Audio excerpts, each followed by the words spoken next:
Hello दोस्तों, मैं Sarla Yadav SY Hindi platform channel पर एक बार फिर से आप सभी का हार्दिक अभिनंदन करती हूं। और जैसे कि हमने अपने चैनल पर TGT PGT एस्टेट की तैयारी शुरू करवा रखी है और उसी के संदर्भ में हिंदी साहित्य हमारा लगभग संपूर्ण हो चुका है। और आप सभी के कहने पर हमने NCERT शुरू कर रखी है और NCERT में भी क्षितिज भाग 1 से हमने स्टार्ट कर रखा है, जो कि 9th क्लास की NCERT की पाठ्य पुस्तक है। इसी के गद्य खंड के अंतर्गत 8 अध्याय हैं और 8 अध्याय हमने NCERT के लाइन टू लाइन पढ़ा और उसके बाद हमने सभी अध्याय के एक एक करके MCQs किए। तो आज की इस वीडियो लेक्चर में हम चैप्टर 8 के MCQs लेकर आए हैं और आज की वीडियो जो है महत्वपूर्ण रहने वाली है PGT एस्टेट वाले कैंडिडेट्स के लिए। TGT एस्टेट वालों के लिए वीडियो नहीं है, ये PGT एस्टेट वालों के लिए है, क्योंकि TGT एस्टेट में 6th 7th और 8th क्लास की NCERT आती है, जो कि बसंत बाग 1, 2 और 3 के नाम से है। तो वो भी मैंने चैनल पर पढ़ा रखी है, आप वहाँ से देख सकते हैं, उनके MCQs भी करवा रखे हैं। तो आज की इस वीडियो को हम शुरुआत करते हैं बिना समय जाया किए हुए। तो सभी उम्मीद करती हूँ कि ये जो चैप्टर मैंने NCERT का लाइन टू लाइन पढ़ाया था आप सभी ने पढ़ लिया होगा, क्योंकि चैप्टर पढ़ने के बाद ही आप इन क्वेश्चंस के आंसर दे सकते हैं। और एस्टेट के क्वेश्चन पेपर को मद्देनज़र रखते हुए मैंने एक बात बताई थी कि किस प्रकार के किस प्रकृति के प्रश्न जो है PGT एस्टेट में NCERT से पूछे जाते हैं। तो आपको सबसे पहले अध्याय का नेम पता होना चाहिए, उस पाठ के लेखक कौन है, उसके बाद उस पाठ के लेखक का इस लेसन को चैप्टर को लिखने का या इस विधा को लिखने के पीछे उसका उद्देश्य क्या रहा है। ठीक है, ये बात आपको पता होना चाहिए। दूसरी बात यह है कि जो ये अध्याय है, जो इसका नाम है एक कुत्ता और एक मैना, तो ये विधा के दृष्टिकोण से क्या है। तो ये 4-5 क्वेश्चन है जो आपको बिल्कुल पता होना चाहिए और एक आध क्वेश्चन जो है चैप्टर के बीच में से भी पूछ लिए जाते हैं। तो आप NCERT की लाइन टू लाइन भी पढ़ लें, क्योंकि अभी आपके पास समय भी है। लगातार मेरे पास कमेंट आ रहे हैं कि मैम पद्य खंड भी करवा दीजिए। तो जैसे ही आज का ये चैप्टर ख़त्म होगा तो उसके बाद मैं पद्य खंड भी करवा दूंगी, क्योंकि ये जो चैनल है यूट्यूब चैनल, यहाँ पर काफ़ी सारे कैंडिडेट हमारे साथ जुड़े हुए हैं। तो कोई काव्य शास्त्र का टॉपिक पढ़ाने के लिए बोलता है, तो कोई NCERT का। तो सभी की वीडियोस तो एक दिन नहीं बन पाती है, लेकिन मैं सभी के कमेंट के अनुसार बारी बारी से एक एक वीडियो जो है डाल रही हूँ, जो सभी के लिए इम्पोर्टेंट है। तो शुरुआत करते हैं आज के इस वीडियो लेक्चर की। तो सबसे पहला ही प्रश्न है, एक कुत्ता और एक मैना पाठ के लेखक का नाम आपको बताना है। तो इस पाठ के लेखक का नाम है हजारी प्रसाद द्विवेदी जी। तो हजारी प्रसाद द्विवेदी जी का हिंदी साहित्य में अगर हम बात करें तो इनका निबंध में काफ़ी योगदान है और उपन्यास तो इन्होंने मुख्य रूप से 4-5 ही लिखे हैं, लेकिन निबंध इनके काफ़ी प्रसिद्ध है और निबंध को लेकर इनके प्रश्न भी पूछे जाते हैं। और आलोचनात्मक साहित्य में भी हजारी प्रसाद द्विवेदी जी का काफ़ी नाम चर्चित रहा है। और इसमें UGC नेट के अगर पेपर की बात करें तो आलोचनात्मक रचनाओं में आचार्य हजारी प्रसाद द्विवेदी जी की रचनाएं भी पूछी जाती हैं। तो एक कुत्ता और एक मैना जो पाठ है, इसका लेखक जो है वो हजारी प्रसाद द्विवेदी जी है। बढ़ते हैं हम अगले प्रश्न की तरफ। और ऑप्शन हम यहाँ पर नहीं पढ़ेंगे, क्योंकि ऑप्शन में कुछ भी समझाने का नहीं है, पाठ से संबंधित ही है। प्रश्न नंबर 2 है गुरुदेव। यहाँ पर गुरुदेव नाम किसको दिया गया है? रविंद्रनाथ ठाकुर को। तो गुरुदेव शांति निकेतन को छोड़कर कहाँ रहने गए थे? तो अगर आपने अध्याय पढ़ रखा है तो ही आप इस प्रश्न का आंसर दे सकते हैं। तो गुरुदेव जी जो है सबसे पहले शांति निकेतन में रहते थे और वृद्धावस्था को पा गए थे, इसलिए इन्होंने वहाँ पर इनका लोगों का काफ़ी आना जाना लगा रहता था, तो उससे ये विश्राम नहीं कर पाते थे। इस वजह से शांति निकेतन को छोड़कर ये श्री निकेतन में जाकर रहने लगते हैं अपने जीवन के अंतिम क्षणों में। तो ऑप्शन बी जो है इसका राइट आंसर हो जाएगा। गुरुदेव क्या कहकर मुस्कुरा देते थे? तो गुरुदेव से जब मिलने के लिए आते थे ना लोग, और कि ये फलाना आया, ये धिकड़ा आया, इस तरीके से, तो वो क्या कहकर मुस्कुरा देते थे? तो वो ये पूछते थे दर्शनार्थी है क्या, क्योंकि उनके पास कई तरीके के लोग आते थे, कुछ पढ़ने के लिए भी आते थे, कोई ब्रह्मचारी भी आता था, कोई गृहस्थी भी आते थे। तो गुरुदेव ये कहकर मुस्कुरा देते थे कि दर्शनार्थी है क्या, मतलब दर्शन करने का इच्छुक है क्या। तो इसका राइट ऑप्शन ऑप्शन सी हो जाएगा। एक नेक्स्ट प्रश्न है जो काफ़ी इंपॉर्टेंट दिखाई दे रहा है मुझे, और इसी प्रकार के प्रश्न पूछे जाते हैं, क्योंकि ये कमेंट भी आया था कि मैम शब्दार्थ भी पूछे जाते हैं। तो एक शब्द है प्रगल्भ। तो प्रगल्भ का क्या अर्थ है? प्रगल्भ का क्या अर्थ है? तो प्रगल्भ का अर्थ है वाचाल, और वाचाल होता है ज़्यादा बोलने वाला या अपनी बात को बोलकर रखने वाला, और इसका विलोम होता है मूक, जो मुँह से नहीं बोलते हैं। ठीक है, तो वाचाल, प्रगल्भ का अर्थ होता है वाचाल, ये याद रखना है, प्रश्न पूछा जा सकता है। गुरुदेव कैसे दर्शनार्थियों से भयभीत हो जाते थे? यानी कि मैंने अभी बताया कि गुरुदेव के पास काफ़ी सारे लोग मिलने के लिए आते थे, उनके दर्शनों के इच्छुक जो थे वो मिलने के लिए आते थे, तो किस प्रकार के लोगों से भयभीत हो जाते थे? तो वो ऐसे लोगों से भयभीत हो जाते थे जो ये भी ध्यान नहीं रखते थे कि किस समय जाना है, किस समय नहीं जाना चाहिए। अब गुरुदेव जी विश्राम कर रहे होंगे, मतलब लोग समय को नहीं देखते थे, और जब मन करता था तभी उनके दर्शनों के लिए आ जाते थे। तो गुरुदेव जी इस बात से बहुत डरते थे। ऑप्शन कौन सा सही हो जाएगा? ऑप्शन ए इसका राइट आंसर हो जाएगा, कि जो समय और असमय का ध्यान नहीं रखते थे।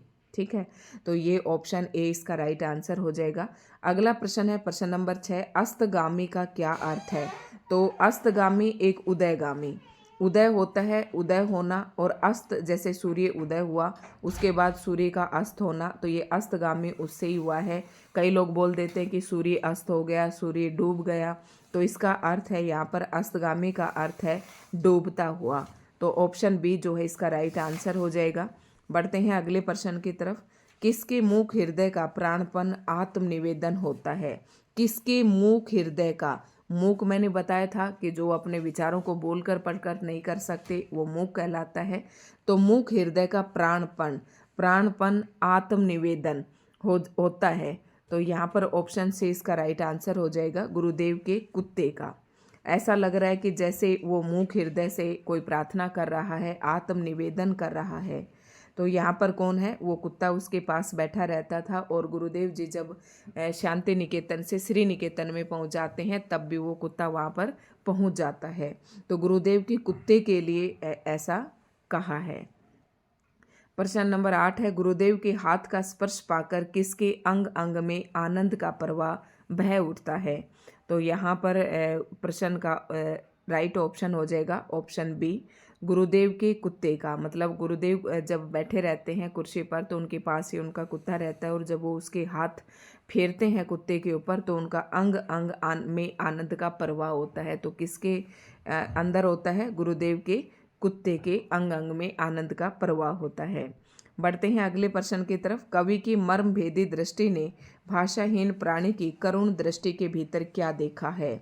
कवि की मर्म भेदी दृष्टि, देखो कवि की दृष्टि जो होती है हम सब की दृष्टि से थोड़ा सा अलग होता है।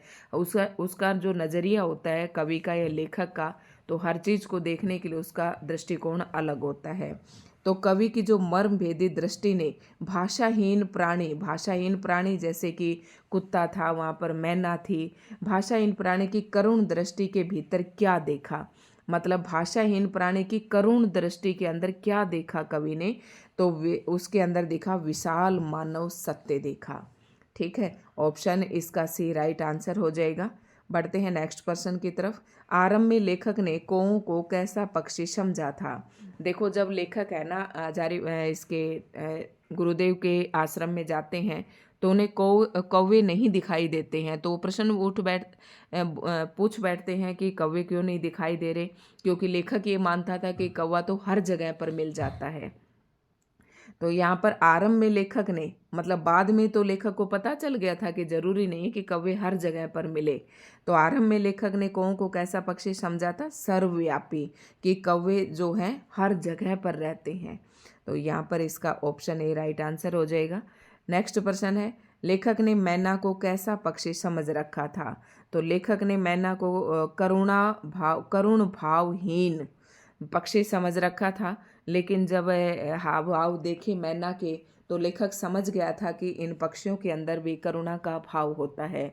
लेकिन इससे पहले जो है लेखक करुण भावहीन, मतलब करुणा का भाव रहित, कि करुणा का भाव न होना, ऐसा पक्षी समझ रखा था लेखक ने। तो ऑप्शन बी इसका राइट आंसर होगा।